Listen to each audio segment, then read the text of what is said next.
Abusiafo me mamo akwaba ariba Xposed so na unia bema limo elekem kwame amega na matwe abrew na ukọ Ayawaso West Wuogon a ehun sensem na mede ye den mede ebrew afia ye besim 2024 ebe election year na de bia onim se Ghana yeto aba edema the presidential candidate no na yeto aba edema parliamentary for every constituency so eyi MP a obekotena mahwebedwem na wodidi ensem ne emra ye be passe efa nyoma ebe kanwa ma ye di bu oman no ato ewo apahwe mahwe bedwem atiase se na ye kan no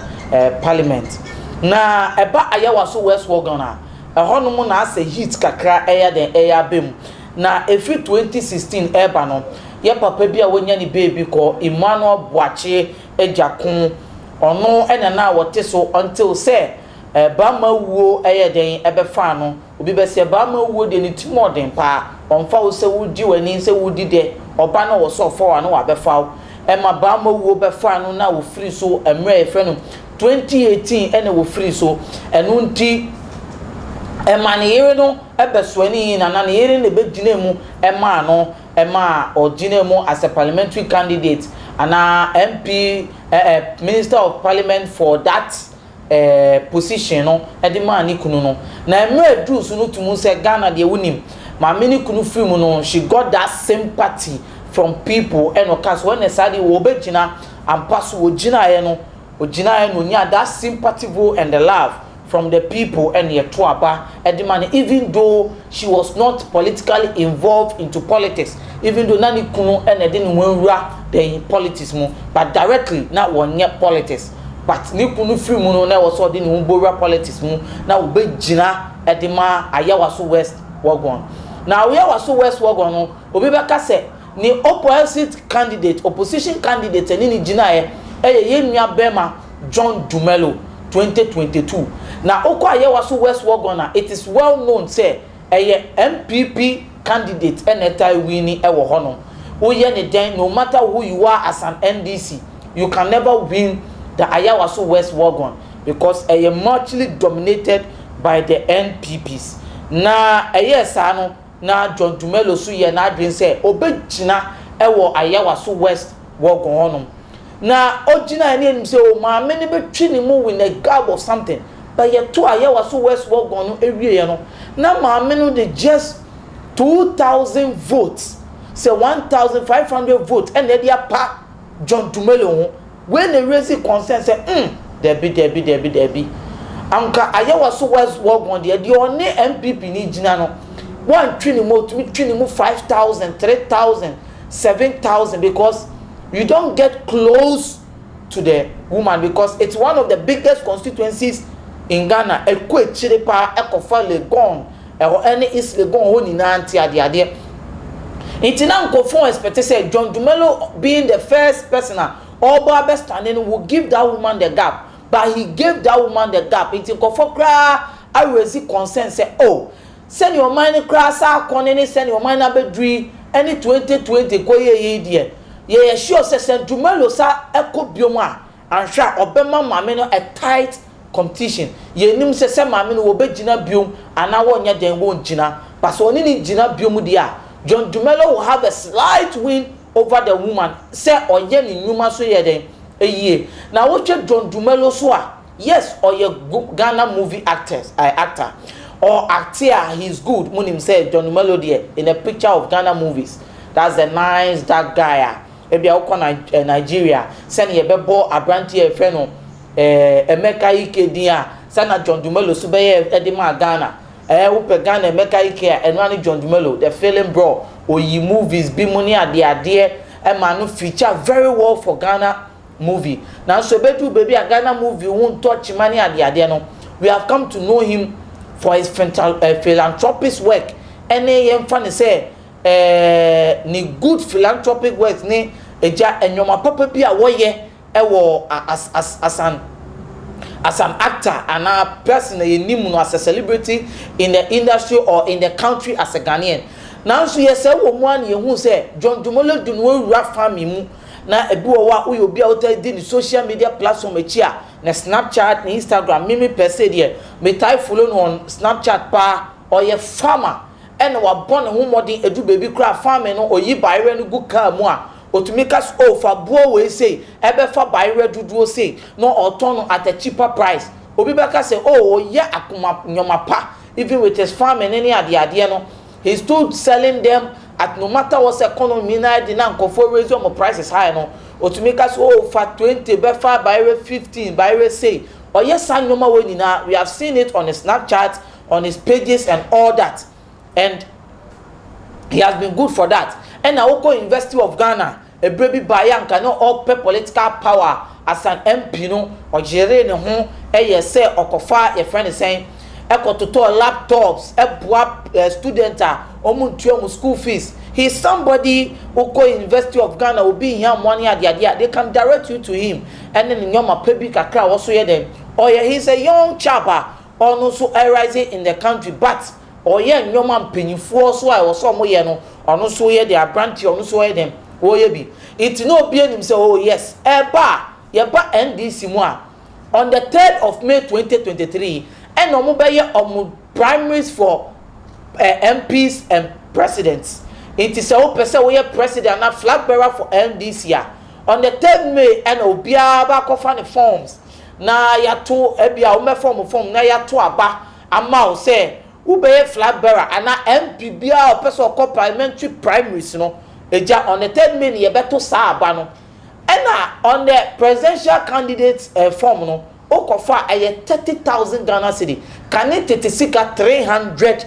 million na 300 million no o sabe jina na ye o to form ni wi a na we are what say to 500,000 Ghana cedis and yet 500,000 Ghana cedis no can it take 5 billion o be say tia ansana what say jina as a president a flag bearer or candidate for the NDC flag bearership na saadi ya omu ye nyina no ebe so on the 3rd of May and a primaries no so no yesi obefa form of 3,000 Ghana cedis ubetu ko platform na ubetu em set kan sika 30 million uwie na ye fa uwie so na utimi wini a ube say to have 40,000 Ghana cedis kan sika 400 million na di ama makofa Ayawaso West Wuogon no sensem di abrel no say ye won kofo bebre omo yes omo will say omo standing for the primaries of every constituency say NDC say MPP there will be some tight competition between certain people near the idea because say ejaye ken domi kwabenya unim say ye papa otina mahwe bedwem emre bi 2016 ko 2020 na emre bi ye papa Ayawaso or whatever Nidin, if I'm being correct, you know, excuse me. Neba ebejina ayawa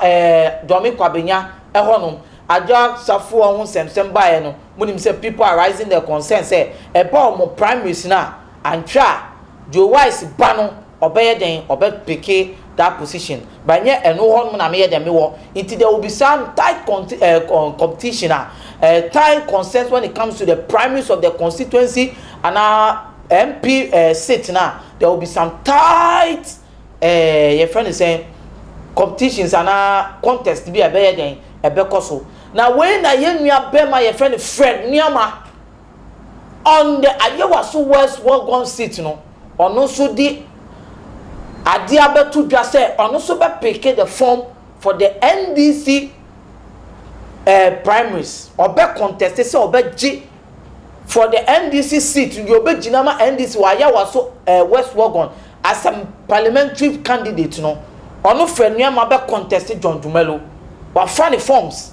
na ye ka friend Nuamah or ye wana friend Nuamah movie producer a film director yes we producing movie be to say the foreplay the game Amachi and the day and other ones or no producers are movies in na yes ni say Ghana Movie Awards no ono no ye CEO obi be chief executive officer no ono e na woda no e na yetumi boa e ma de Ghana Movie Awards e den e de breye enti say obi be fa Ghana Movie Awards ni ade no ono nso edi mu akotene pa ne de movie awards here den e de brɛ into all in the way no sa branche as youth as a young omo ye no utwe John Dumelo ni friend Nuamah they are not old yaps they are all young they are youthful vibrant ebia omo the vision ene nyoma omo di be contest into friend Nuamah some or dia betu dwa so no so be contest for the NDC parliamentary candidacy for the Ayawaso West Wuogon seat for the NDC and no forms na branch ya say ono so why the wa so be compete and now be contest ye nua bema John Dumelo. The question is enkofo no mo NDC mu e wa Ayawaso West Wuogon no are they still having their support for John Dumelo and after Nuamah eba no ordinary face eba be kire in case na do baby na John Dumelo ni wa no so ato aso ana obi be se ebetuma say a political trick because John Dumelo tina honom na edu baby na nkoye on the NDC ticket one edi nanim beba would be Fred Nuamah any ade itini na no so no ye nim se na ye den atie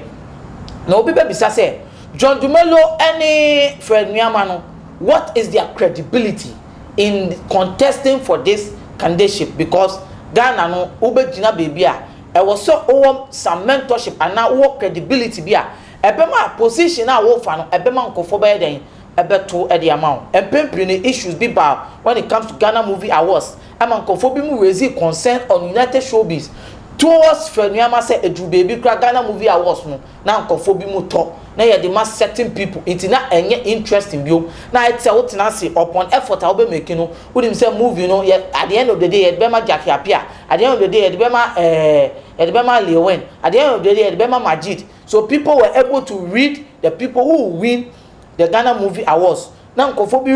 raise consensus Fred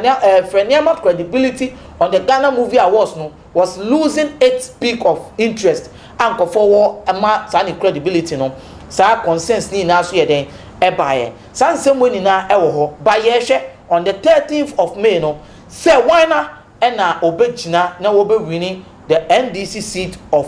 a friend is saying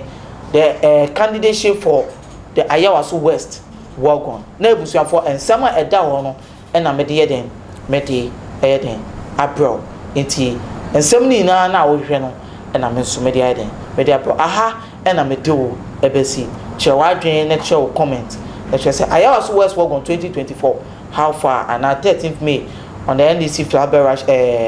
candidacy for the MP position no na ye hwe sene no so be den ebe komi amedi dwumedi ebro no within the limo alikem kwame amega wobetumi afrem efokent aha na medi wo ebesi dasene ebesi share makra bye bye.